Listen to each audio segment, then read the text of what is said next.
құлшылық етемін құмдарға, тағзым жасаймын қырларға, шүкірлік етемін қашанда, осы бір отанда тұрғанға.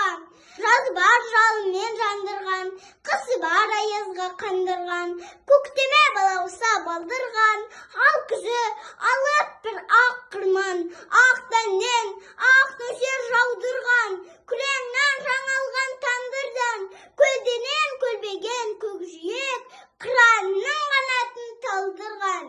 Пай, пай, пай, киелі неткендер, батырлар